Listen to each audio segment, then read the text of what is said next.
Erev Shabbat Shalom, Riverdale Minyan. Jeffrey Kobrin here. Hope you all have a wonderful, wonderful Shabbat Parashat Shelach, Shabbat Mivarchim.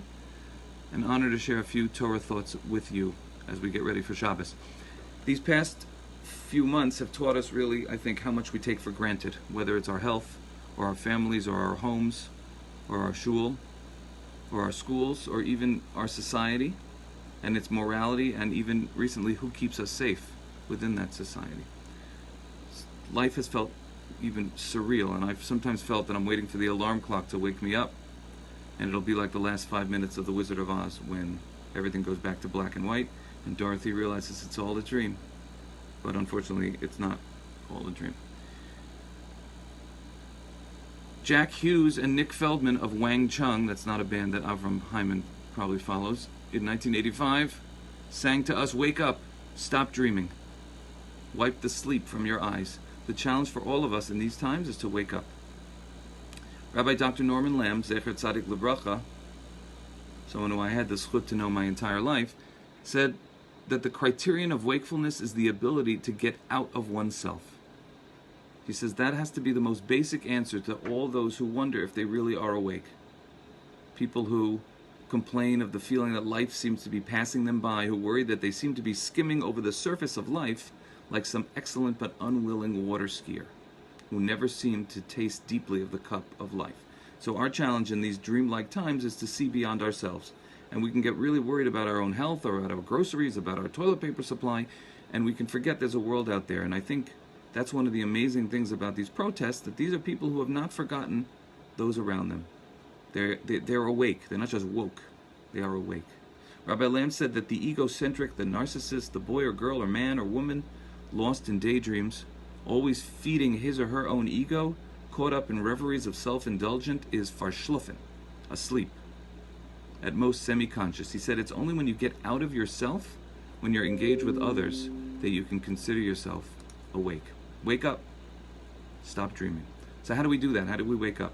My friend Dr. Mark Shinar, who used to be at SAR, is now a principal in Israel, when he reopened his school after Pesach, told me that what got them through it was the can-do attitude of everyone in the school. And that's the attitude that we have to adopt. That's what it felt like this past Tuesday in the parking lot when 12 of us came together for the first minyan in many, many weeks. I was wearing a mask and glasses so nobody could see, but I cried actually 3 or 4 times. I didn't realize how much it would affect me emotionally. Because that's connecting with others, that's going beyond yourself, that's forming a stronger bond than any individual can do on his or her own. Wake up. Stop dreaming.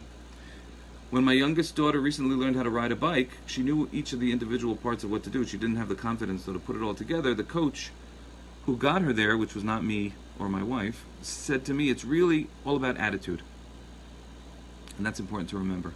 Rashi points out that the mitzvah of tzitzit, with which our parsha ends, has the same root word of latur, as does the opening story of the spies. The spies went latur et haaretz, to go check out the land, and we're told in mitzvah of tzitzit, velo taturu acharei levavchem ve'acharei einechem, don't stray after your hearts and after your eyes. And Rabbi Zalman Saratskin, in his magnificent Oznayim LaTorah, explains that the mitzvah of tzitzit comes as a corrective to the sin of the meraglim.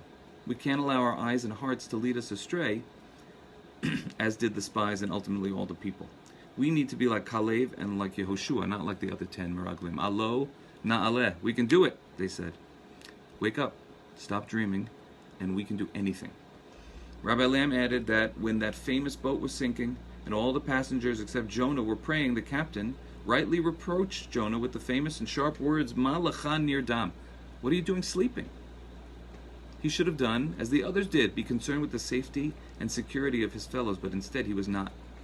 One who is involved only in himself, said Rabbi Lamb, is a somnambulist who may give the illusion of being awake, but really is not. So we have to continue then to wake up, to go beyond ourselves, to help those in need, whether it's people who are stuck at home, or people who are all alone, or people who run local stores and businesses, even leaders whose messages we support, and obviously each other.